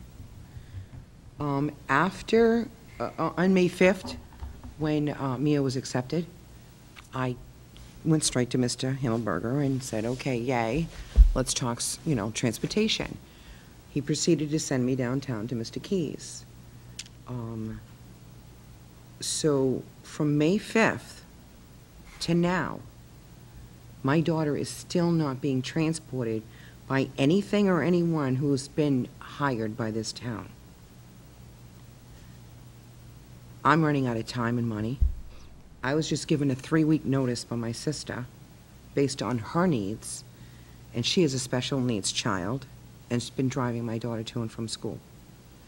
So I have less than a week to give my 2 weeks' notice to my job to start driving my own daughter, because I've been bounced between Mr. Himmelberger and Mr. Keyes since May 5th, like a tennis ball in this town. After being in this town for 25 years, and Mia is the 4th of my children to go through this school system. I am outraged, I am disgusted, I am disillusioned, I am sick to my stomach, and I am beyond stressed out by the blatant disrespect to my daughter and myself as town members, and the way we've been treated over this one simple issue. I can't make myself any clearer, and I cannot deal with this anymore. And I should never, Mia should never have been put through any of this. What should have taken tops 2 weeks is 5.5 months and still not resolved. Can anybody answer that question? Have at it. Mrs. LaPlante, I am not going to go into all of the details on camera, because that's I have not nothing to fair. hide. No, that's not fair to the town should process. know. These people in this town should know Mrs. how LaPlante. this family's been handled. You have made incredible demands No. on this town. Not at all. And Not at all. this town has come back to you, and at every occasion, you have roadblocked and stonewalled no. yourself. So let's No. call it like it is, Oh, are you going to turn into Mr. Keyes now on camera and yell at Let's call me? it like it is, Mrs. LaPlante. And I have the proof to prove it. Well, I have and the proof so as well. does the town hall. Okay, can I? Okay. My understanding of a process, and our public forum is so that you can bring your concerns forth. Yes. It is not for us to debate them. It is not for, this is our meeting. If we so choose to take up that issue at a future meeting, we can do so, but it's not And for. do I have to ask to be on the agenda for the next one? Is it like the town hall process, where you ask to be on the agenda and then you are? It is up to the committee and the chair as to what we put on our agenda. Okay. But I do know that I learned something since I was at the Town of Blackstone meeting, that when students do attend a technical, a regional technical school, that transportation is a part of that package, paid for by the individual community that they are going to, but some of those transportation contracts are created through the school district, because we have the contracts with some of the busing agencies. And I believe one of our members said it best, what we provide is a transportation option. It is not a Cadillac or a stretch limousine. It's a transportation option that meets the requirements of the state, that meets the requirements of the federal guidelines. And if the person who's needing that transportation chooses not to utilize that. That was not the case. No, I'm not saying whether, I'm not And I did addressing your never ask case. for a Cadillac. I don't care if it's a Pinto. as long as it's safe. And I was very clear with all of you as to the safety issues, and instead of it being handled where it was supposed to be, it was, oh, go over here, Ange, because they'll take care of it. Oh, guess what, Mrs. LaPlante? It's not my job, it's his. Oh, you know what? It's supposed to be over here. So, 2 weeks ago, you wanted to be my hero, and you said, let me take care of this for you, Mrs. LaPlante. I will get in touch with them, and I will get the proof of safety, and you did it. You did it. So 2 weeks ago, you got the documentation. You promised me 2 weeks ago a phone call to let me know that you had gotten the documentation and that you would set up a date of transportation. I have not heard back from you since. I went to your office, got the documentation, and I've not heard from you or the company. I'm going to stop you. That's not a stonewall. I'm going to stop you because, again, I'm talking in general terms, not in a specific case. Right. Erin, did you have something you wanted to add? I was asked to prove that they weren't safe in my concerns. I did prove it. I did everything I was asked, every step of the way. Everything. Whether it was him or you or downtown or Timbuktu. If you said, go here and do this, it was done in a super timely fashion. Everything, every step of the way. I did it all. Okay. Yeah, go ahead. To be clear, are you asking for something specific tonight? Or are you No, asking? I have everything I asked for.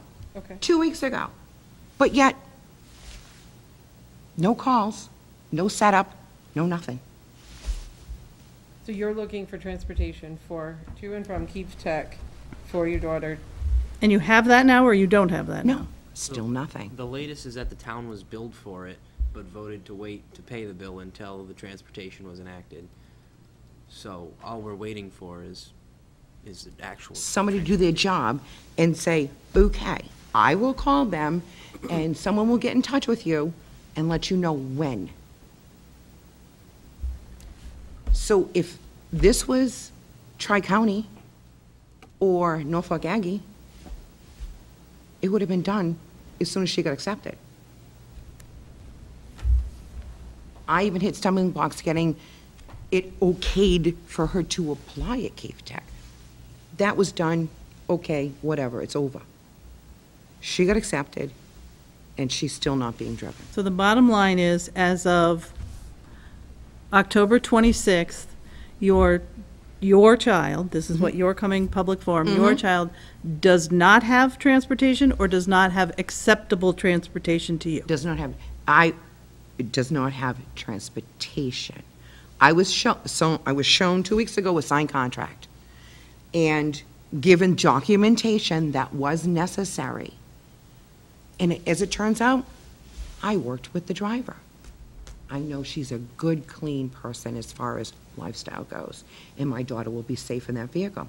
Pass that along, too. Nobody called me back. Nobody's called me, period, to say, okay, let's set up a time and a date. Nothing. You mean a time and a date for them to start picking her up? Correct. What am I supposed to put her on the corner and just wait for another week for them to show up? Don't move, Mia. They'll come eventually. Okay.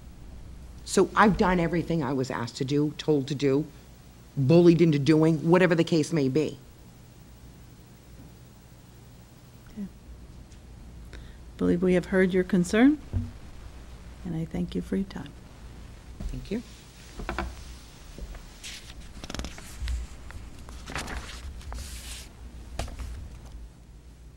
Okay. Moving on to consent agenda A, warrants, field trips, meeting of the minutes for October 12th. Do we want to separate something out? We want to pull the warrants? Yes, I believe the warrants. I don't have them, to No, say but which separate one. out, just Yeah, separate. please. Okay.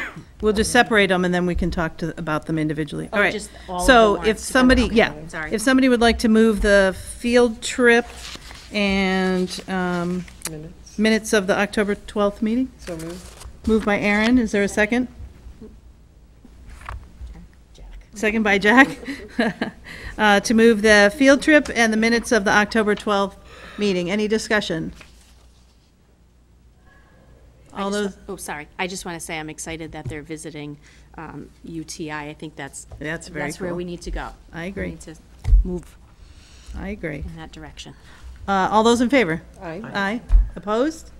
Okay. Warrants, there was a question about one warrant item in particular, on which, do we know which one? The cafeteria, 1935. So on 1935. So can we pull that one for now and approve the rest of the warrants? Anybody want to make a motion to? I make a motion to hold account 1935 1935. and approve the remaining warrants. A second? Okay, moved by Aaron, seconded by Karen, to move the warrants with the exception of account 1935. Any discussion? Just to be clear, that means those will not be The- paid. Correct, till the questions are answered. Okay. All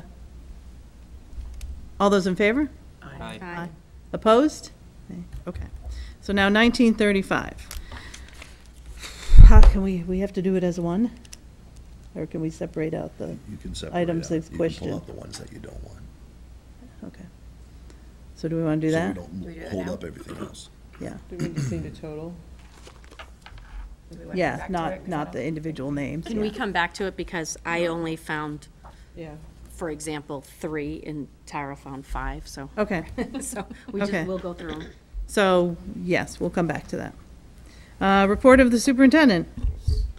Thank you very much, Mrs. Reggio. I have 2 items before us tonight.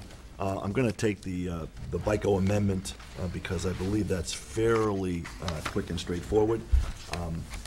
We belong to the Bi-County Collaborative, and they have decided, the collaborative is changing their amendment to their collaborative agreement, and this requires a vote of all of the member school committees. And what they would like to do is to formally extend a procedure and timeline for 2 new member districts, which is Hopedale and Uxbridge. Both of these towns already send students to the collaborative. They are looking to give them voting rights effective July 1st, 2018, but a surcharge on the programs according to the following schedule. So districts who are not members of the collaborative pay a 25% increase over district tuitions. They would look to have a sliding scale of 15% on the first year for programs and services, lowering to 10%, lowering to 5%, and then the district rates would apply following that. All of the member districts have full voting rights beginning in the first year of membership.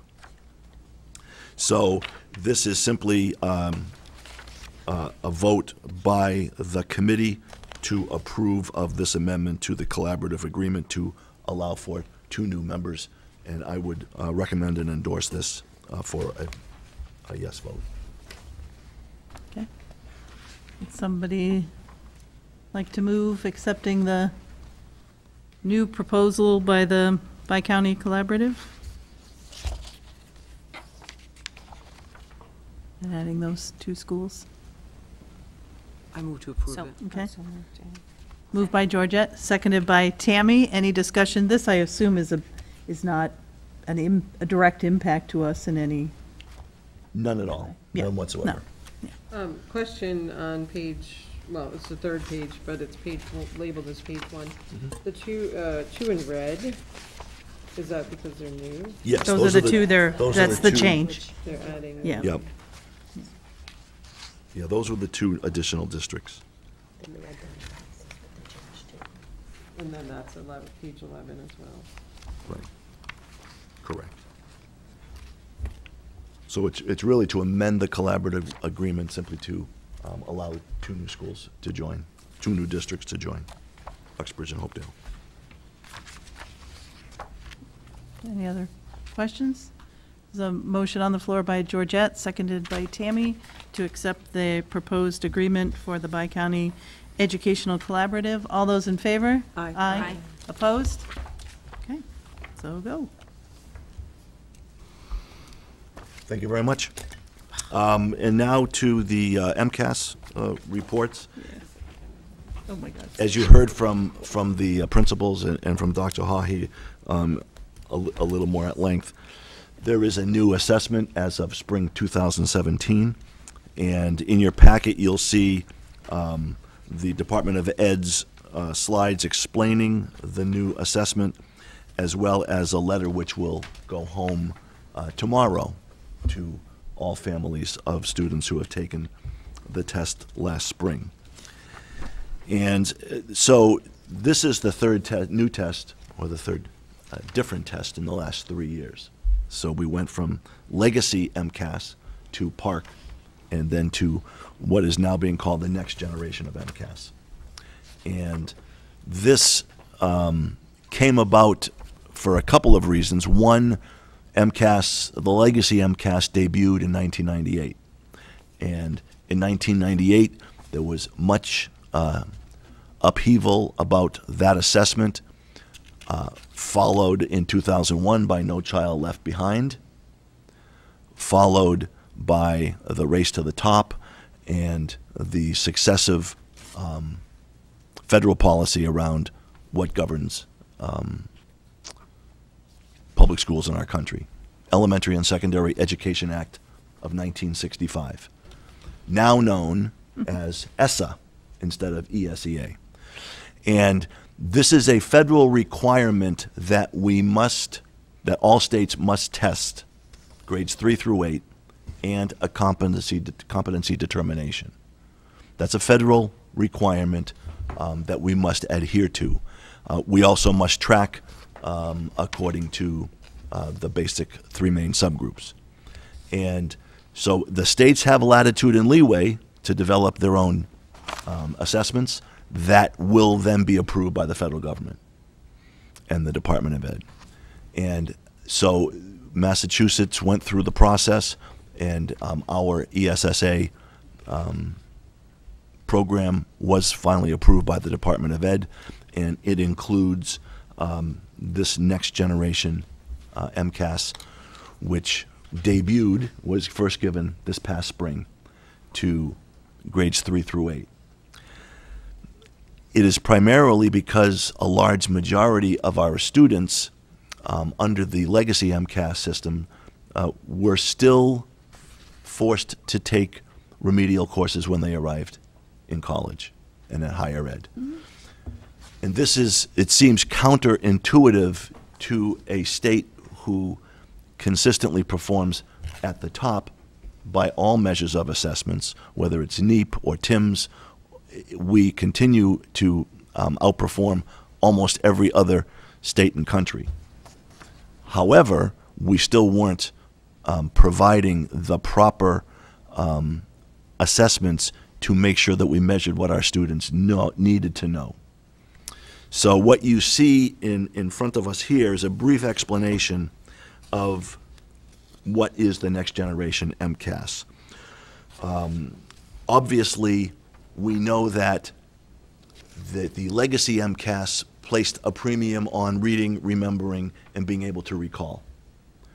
Those abilities are no longer of value. Back when I was a student in elementary schools, we memorized the periodic table. We memorized the state capitals. We memorized everything we possibly had to. And then we recalled it, and then that's how we were graded. Now we need to teach our students where to find the information, so you don't have to memorize everything, where to find it, and how to validate that it is accurate. That critical thinking, that application of taking the knowledge and applying it to be able to determine, am I learning it? Am I able to use it? Am I able to make the connections between literacy and math, between reading and writing? So the new generation test will give a clearer signal of our students' ability to manage and handle college and career.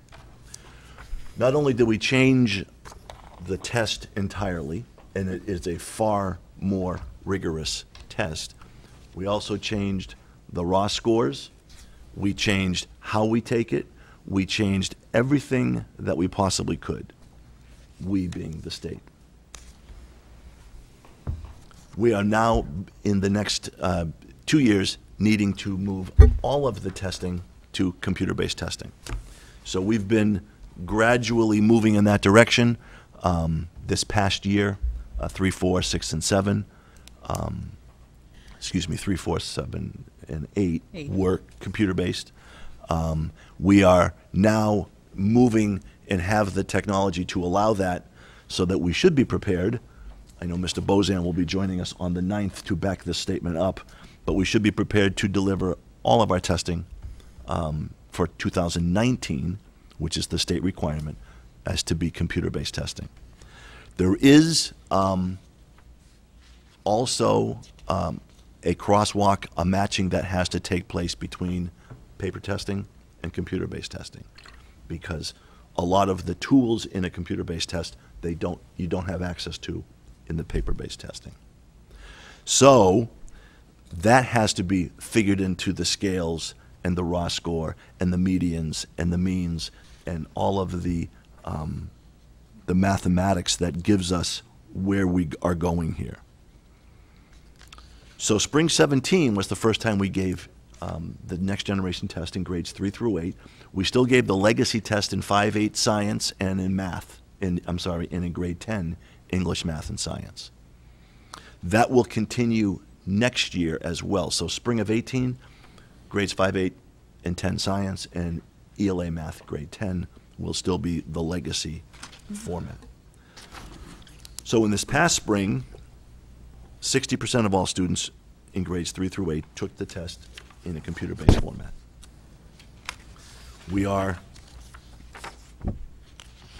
in better shape than most districts, I think, technology-wise, but we're certainly not in as good a shape as some districts.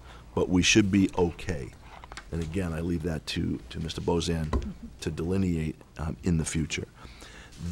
We have different scoring categories, and this will be where the biggest challenge will come from. So last year, about 80% of all students were rated proficient or better. Proficient or advanced, 80%. Far different than 19 years earlier, when almost no students were proficient in those first couple of years. And so it took a while to be able to get comfortable with the format.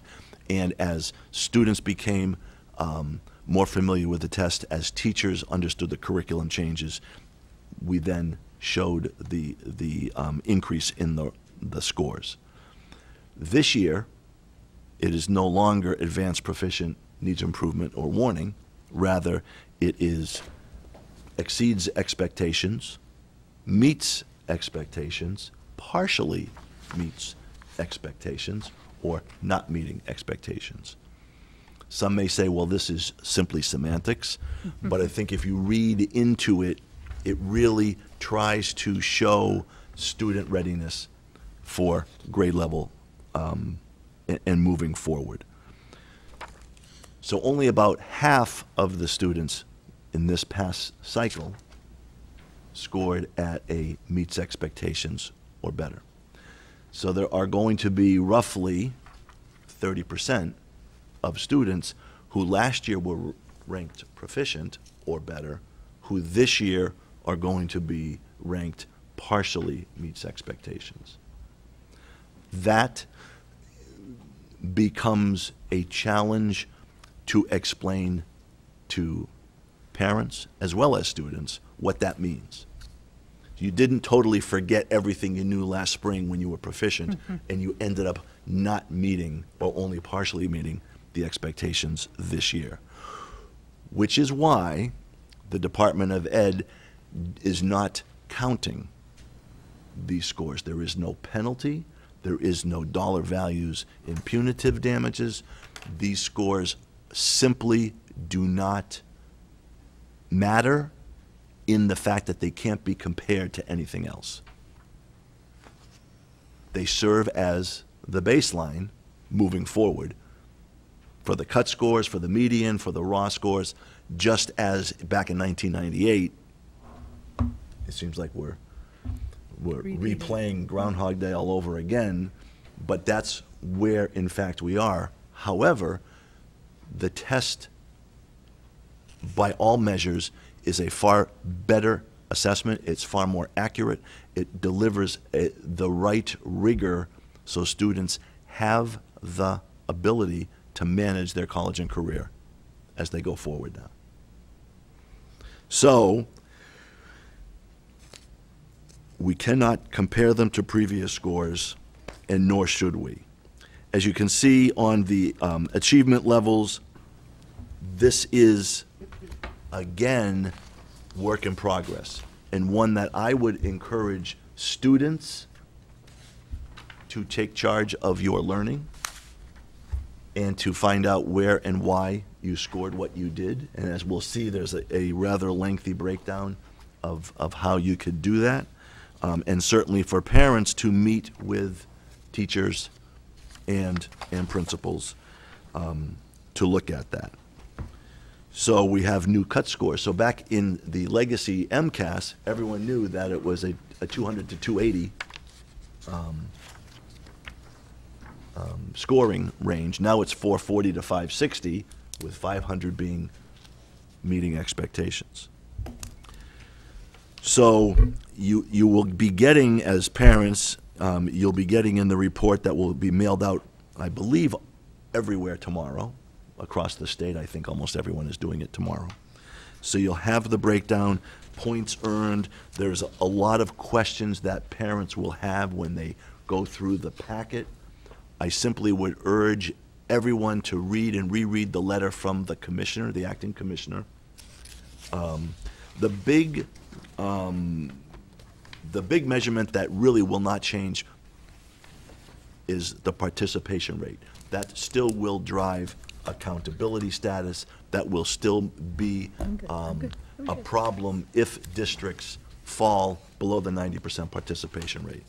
And we are well above that and in very good shape. So we don't have anything to worry about there. As you can see on the school level. Can I interrupt for just 1 second? Sure. So I want to make sure the audience is these are being mailed tomorrow. Yes. Not like, I didn't get mine. They're Correct. being put in the mail. Right. All right. Exactly. You're on. Everything will be mailed. Yes. Everything will be mailed. There will not be anything in backpacks and nothing Yeah. anywhere else but The mail. the mail.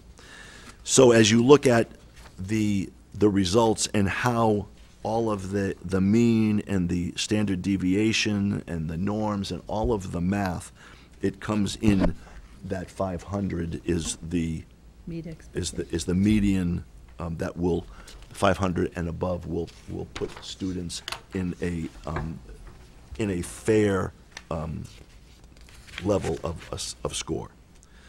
So in interpreting the results, it simply measures student achievement with different metrics. It says that certainly in some grades and subjects, and they highlight grade 4 ELA, arts, language ELA, math, and grade 7 math, the meeting expectation number will be similar to that percent that was proficient. However, for instance, grade 8 ELA may have more people more students who are graded lower. And these scores need to be taken as the baseline score. Do not compare.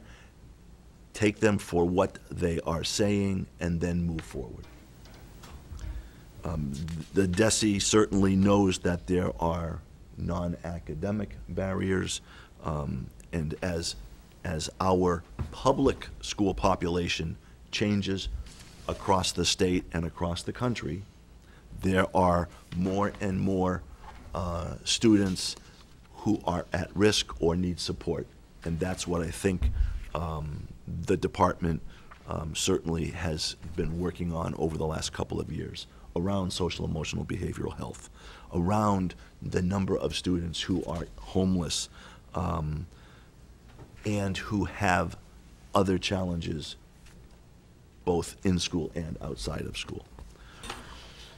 At the end of this, there is a tremendous amount of information, resources that parents can go to, and certainly on the Department of Ed's website, which is still doe.mass.edu, you can go in and get more information around specific Will this go questions. to the parents in their letter? Or they have to go to the site? This I was Not the whole package, just package these is resources. not. That Those is in, resources. that I believe is in the letter? FAQ, yeah, it's in the Okay. FAQ, in the letter. Okay, perfect, So this letter with the frequently asked Gives questions them- will be going home as well. perfect. So I think the word is, please do not panic. Do not punish your children. Right. They are working just as hard as ever. They are still outstanding students. We just have a more challenging exam, a more challenging assessment that will be, over time, reflective of the progress our students will be making in this new testing. So I wanted to make sure that folks watching understood that, and that the committee knows that there is a hold harmless from the Department of Ed in every way for this year.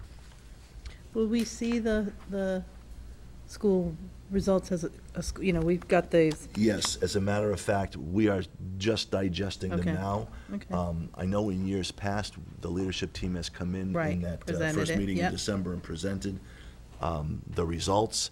And I think that will be the art this year in presenting the results,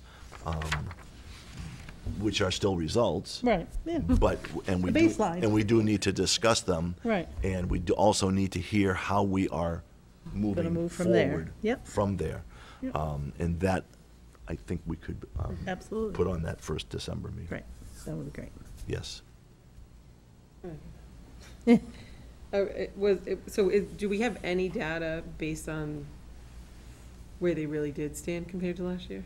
Or they No, didn't do it? It's apples and oranges, Yeah, so they didn't. So- So the data that we are getting Yeah. is completely new, and there's Standalone. no way to link it. Yeah, standalone. Because you're gonna have some students who were proficient last year, who are gonna fall into not meeting expectations. Yeah, basically. And so. Did we know that- this when they tested last year? Yeah, well, yeah. Do we know that it was Yeah, being graded Apples, differently? oranges, yeah. I remember Yes, that. we Yeah. didn't know all of this information. Right. But, I mean, the Department of Ed has done a lot of work. Losing Commissioner Chester this summer was a big blow. He was one of the most highly regarded assessment experts in the country in public education. And I think that Acting Commissioner Wolfson has done a remarkable job. The Department of Ed has also faced numerous budget cuts over the years in staffing. And so this is a challenge for all of us. It really is a challenge for all of us as we move forward. But I think, framing it in the proper context will give us the ability to move forward. right. Well, and sharing it as a baseline for this, if I'm one parent and I get one report, and I had a proficient child, and now I have a, partially meets expectation, I have a panic moment, no matter what you tell me. However, I see that the whole class partially meets expectation or doesn't meet expectation or, kind of skews this way, then everything that you've just said makes a little more sense. you know, if I see that and it's everybody meets expectation and my proficient partially does, then I have a panic moment. So I think that kind of global information is what becomes our comparison. Not that we're comparing one student to the next student, but showing that, you know, now we work from this baseline and we build on that and we try to shift that bell curve to the right. Or whichever, it's to the right on this, but however it shows up there. To the but right. To the right. Is there not a group also that took PARCC last year? Or was that the year before? No, last year, there The was ninth grade? two years ago, actually 3 years ago, there was limited PARCC testing as a pilot. Then 2 years ago, committees could opt to take it, and you could do it by building and by grade 2 years ago. Then last year, you could opt for PARCC, but it was across the grade levels. But PARCC was, or whatever we referred to We it, called it MCAS 2.0. was MCAS 2.0, was an Right. intermediate stop So one of my on the kids evolution took of the that. assessments. Right.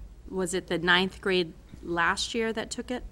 Because now We did it. Well, grade 9, you wouldn't have any testing per se in grade so it 9. must have been So you'd have 3 through 8, and then grade 10, English, Math, Science, as the competency determination. We took it in middle school.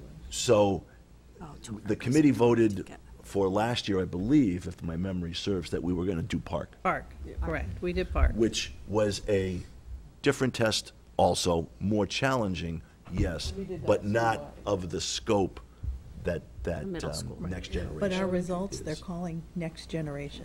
So they're no longer using PARCC So they or did change Right. it from what we MCAS. took. Right. Right. They're They're calling it next they're calling it MCAS generation. 2.0. Right. But now it's. Because if you So depending on remember, what you want to call it. It I'm was. I'm a Rhode Island teacher, so it was was PARCC. PARCC. We took MCAS 2.0, but they graded Right. MCAS next generation. right, Right. That's because, what, I think that was the point I was trying Yeah. to make, is Right. did we know this? We did, No. they kind of changed it after the kids As they took were the going, test. right, right. And it's kind of like. Yeah. the Okay. PARCC was the political designation that back in 2013, 14, was going to be an initial consortium of about 35 states, Yeah. which then shrunk down to 24, which ended up basically being, I think, Massachusetts, Rhode Island, Island. and a couple of others Right. that were still left in that consortium. And that was because Pearson was behind a lot of the test questions, there was even more distancing by states. And that was a state choice, individual political state choice that each state made. The bottom line is that states are responsible for setting their assessment, but it still needed to be approved by the federal government, by the U.S. Department of Ed.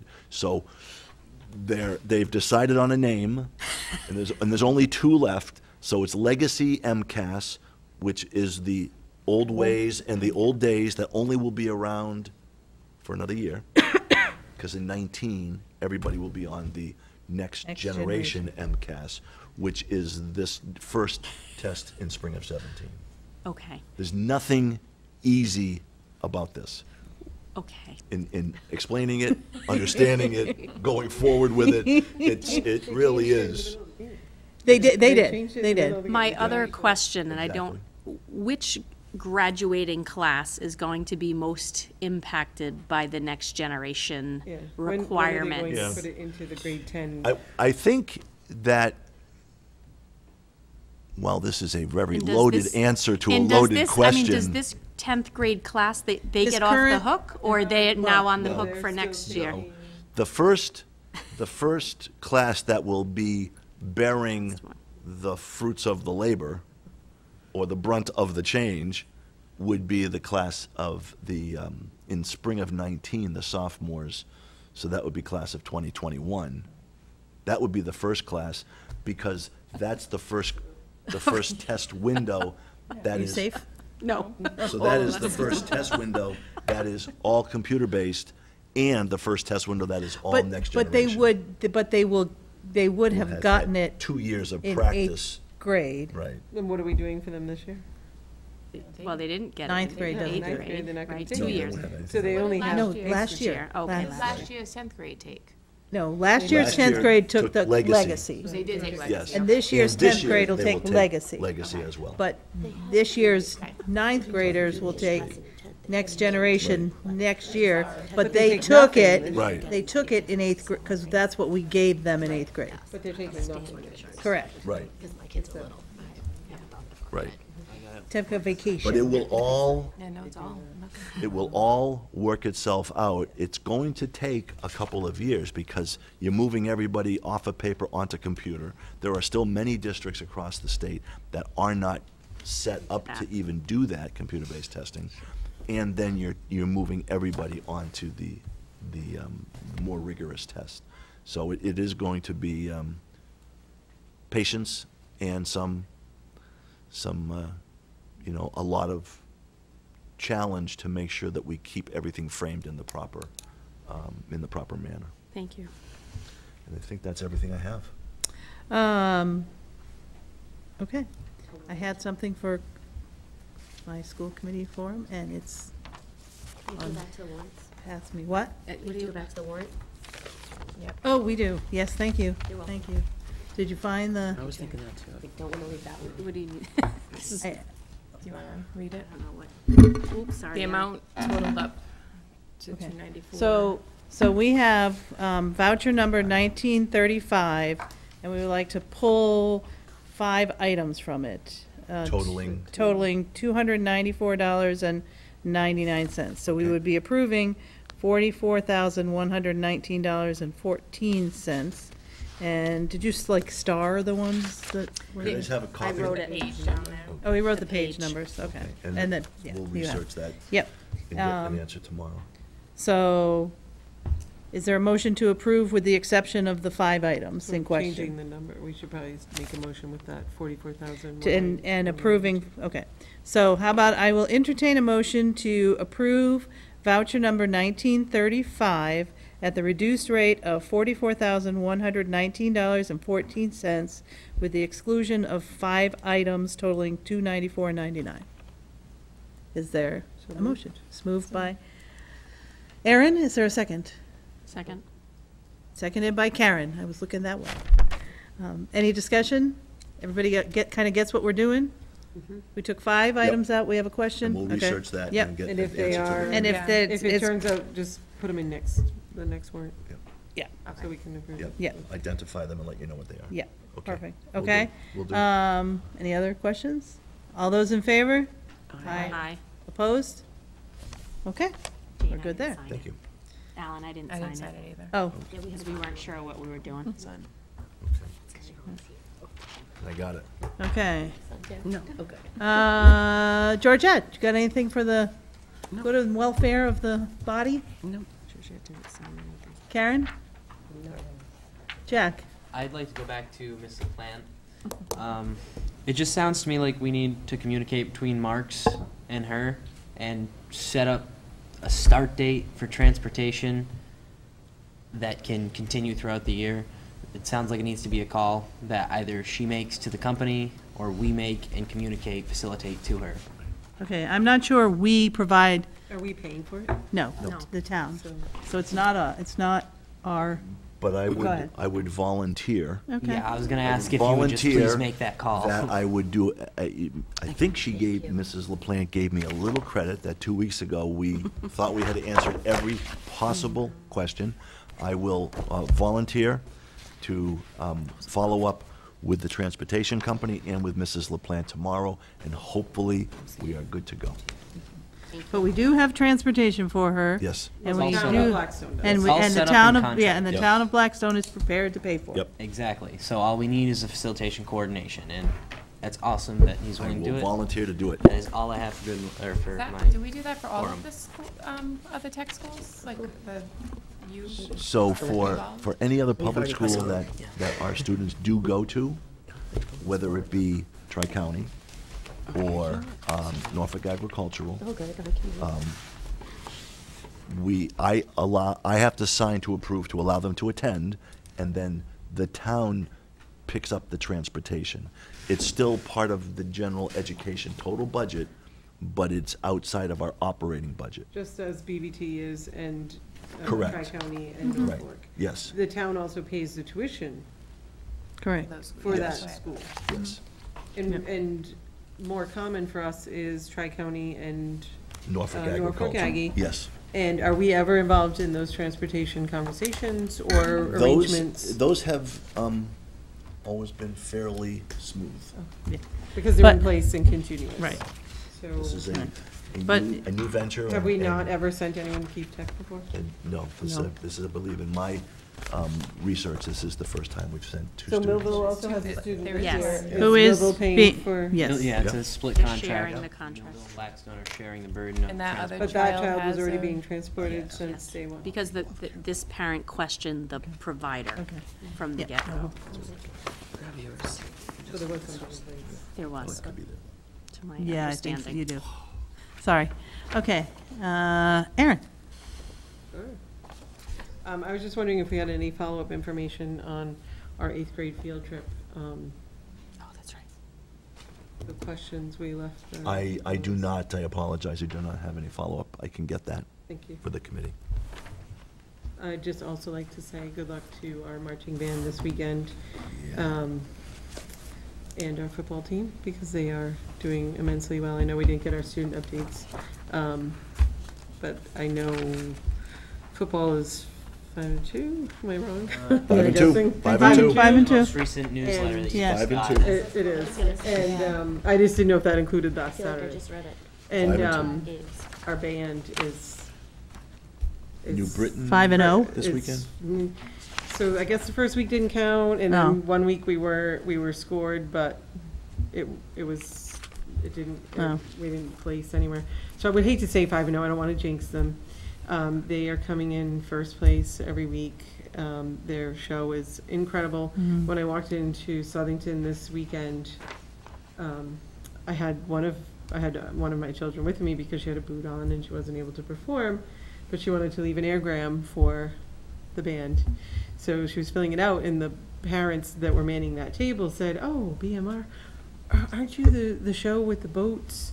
And, Amanda proudly spoke up and said, I'm in the band, and this mom said, "I can't wait to see your show. I missed it last week, and I can't wait. Are you guys at regionals next week?" And the answer is yes, we are this Saturday. Then as we walked into the stands and I had my sweatshirt on, another parent said to me, "I'm glad you guys are here tonight. I can't wait to see your show." So parents are talking about it. I don't even think the kids realize The impact. what they are. Yeah. Well, the stands are staying full. It I mean, is. of other communities that stay to watch. It is, Pretty cool. If you have a chance, we're in New Britain this weekend, and it's obviously an hour and a half ride, but it only gets further from there. And Trumbull the week after. Trumbull is the week after, and then New Jersey. And then They're New doing it Jersey. in a day, so unfortunately, there is not a fan bus, but, There's a 2006 There's the Dodge Charger Aaron headed van. there from Dudley, Super fan. Massachusetts. yeah. More open And seats. an Aaron van. Anybody who wants to jump in. So, I wish them well, because the hours they put in are indescribable. And that's all I have. Hard work. Tara? Nothing I can think of today. Tammy? I just want to say, I'm so happy to see some grass growing on the field in the back. I've been waiting 3 years for that grass to be growing. Many other people We didn't have been plant it waiting. 3 years ago. I have an email from this committee 3 years ago saying that it was We're going working in the on it, process. right. So I just want to say we're excited about that for our student athletes as well. Sarah? Looking forward to Millville Elementary School's Halloween. Am I saying it right? Yep. It's our first one. Hopefully I don't lose any children. I don't think I will. No, yeah, no. It would be on my kids or me. It wouldn't be on the school. And the Saturday event, is it the pumpkin? Oh, yeah. Oh, in the town. For For the Yeah. town of Millville. Town rec. Come on down and get pumpkins, they're still available. In Come get pumpkin- one and they're in carve it or pumpkin paint jail, it or decorate it. Waiting to get out. Bring it back. Yes. All right. So, Costume parade, be fun. Yep, we'll be Fun. there. And I believe they are still looking for volunteers. I saw it today, so. Yeah. Okay, and that didn't help me. I still don't, it's gone when I wanted to do. Our next meeting is, do we have one on a workshop on the 7th? Tammy, that's you. Yes, that's not we- fair. Yes. Whatever the Tuesday is after Yeah. Halloween. So we have a workshop on Tuesday, the 7th, and then a regular meeting, open meeting on Thursday, the 9th. And I will entertain a motion to move to executive session where we will adjourn the meeting from. We won't be returning to this open meeting. Oh, I do remember what I had to say. So hold that motion. I had asked, we are reviewing our policies so we can get our updated, actually, we did a review with MASC, and we're doing a reading of those to have other eyes. And Tammy did catch one thing. She caught that we don't call the school committee in every policy. So we will do a search and find to catch that. So our language is consistent. But did anybody have any other issues in section A? Okay. Do we want to designate, like you had said, each meeting having 15 minutes to the policy? Or and add it to the agenda, or do we want to do it in the school committee? We can think about that. Let's think about that. Okay. So we kind of talked about it at the workshop. Right. Yeah. Okay. So motion to move to executive session. So moved. Moved by Jack. Is there a second? Second. Okay, roll call. Georgette? Yes. Karen? Yes. Jack? Yes. Jane, yes. Aaron? Yes. Tara? Yes. Tammy? Yes. Sarah? Yes. Flying pen, yes, okay.